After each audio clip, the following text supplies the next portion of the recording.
What's up, everybody? On a podcast now. I'm Alex, and in this video, I want to talk about Ember Lab, of course, makers of the game behind me here, Kena Bridge of Spirit. This is a company, and this is a game that I think about all the time, and up until recently, though, I never actually did that extra legwork to just, click on it and, see if anything's, new kind of behind the scenes. I continue to say it. I've said it for almost 5 years now. I guess we're approaching year 4 of Kena being out. This is one of my favorite games, of the last 4 or 5 years, and I very much look forward. I played when they had updates to this game. I played this game quite a few times already, but for the 5-year anniversary, I 1000% plan to go back and play it yet again for Back to the Past. But I was actually contacted, and I'll just say his first name. I don't want to butcher his last name. I was actually contacted by an individual named Bruce on Twitter, which I very much appreciate him doing, and he said, hey, did you check, have you checked recently, basically the website of Ember Lab or anything into Ember Lab, because it's down. It's not operational, and it seems like it's been this way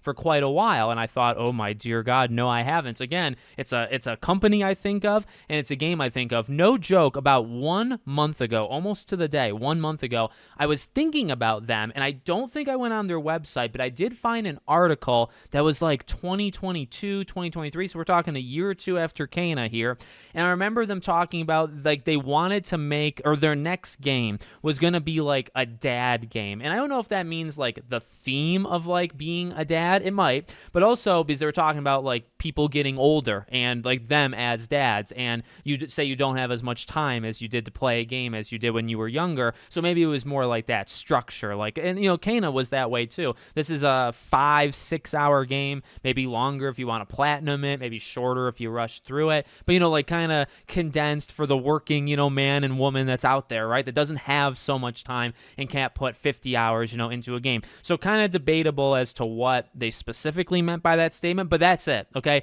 What I want to do with this video is I want to bring up the fear I have with Ember Lab in just a second, but I also want to talk about what they could potentially do just in case one of them is solved, right? Because as of right now, as of recording this, now I'm doing this on July 9th, okay? It could change, but to be honest with you, it's been like this, I think, for 2 days now, at least at the time I'm recording. So the site is literally not operational. Their career page, just their base page, you type in emberlab.com, or you go on Google, you type it in, you go on LinkedIn, which I've done that just to kind of reassure myself that maybe everything is okay. On that page, it shows they actually have more employees now than they've had over the past couple years. So it doesn't seem like they're closed. It actually seems like they have more people than they ever have before. Remember, this is a small team. This is a team that kind of caps out 30, 40, 50 people. So I'm trying to say all this stuff to rationalize it to myself, calm myself down, right? But it's okay, the site, though, it literally is not there. It's it literally will give you the error message that says that, the connection's off. So I don't know what they're doing behind the scenes. I guess an optimist might say, hey, well, maybe they are trying to do a revamp for their next game. Maybe it's actually around the corner. And I'd like to believe that. I'd like to believe after 4 years, you got something to show for what comes next. Remember, this is an animation and almost, I think they've done film production stuff, and they kind of transformed into a game studio. They are making another game. That's the last we heard from them. But again, it's been 4 years since it. Another thing that I think that Bruce had brought up to me, and I double checked it as well, you can go to all their socials. So again, their site is just completely down. But if you go on Instagram, you go on Twitter, the last time they tweeted was August of last year, and that was to promote, I believe, Kena coming out on Xbox platforms.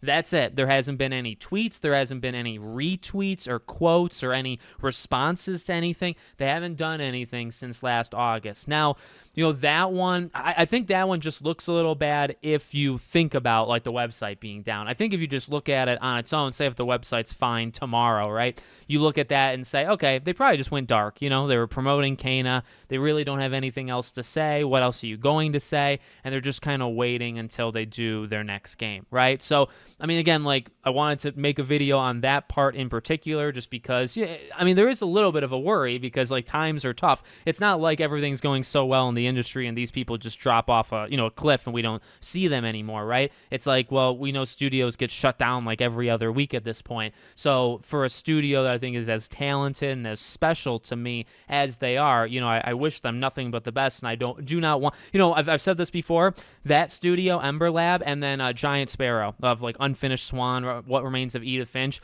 My dear God, if those studios ever get shut down, I'm freaking out because those are some of my favorite indie AA type teams out there, those are my two favorites. So please, for the love of God, never touch those two teams. But yeah, so I want to do that just in case. Hey, maybe the site comes back up tomorrow. That's great. In terms of everything else, well, I said it kind of in the beginning. It's been 4 years, guys. We're doing this kind of summer check-in, looking at all these different companies, all these different games. Let's get something, okay?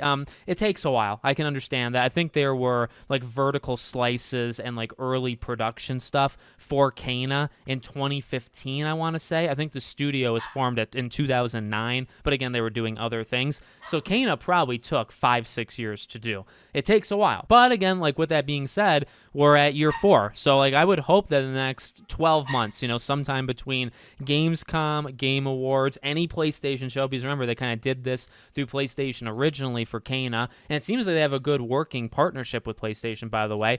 So hopefully in the next year, whether it's a PlayStation event, Summer Game Fest, Game Awards, I think Kana was a big enough thing you could do it at a Jeff Keighley show, and it would like make an impact. It would make sense to be there. Hopefully we get something on their next game. By the way, I guess final thing to say, I've always wanted them to make a Kana 2. I've always said, like, the first game is so special to me, and she's actually the weakest part of it. I think she's good, and she gets better as the game goes, but I think there's actually a lot of potential there with her to do more if they ever did a sequel.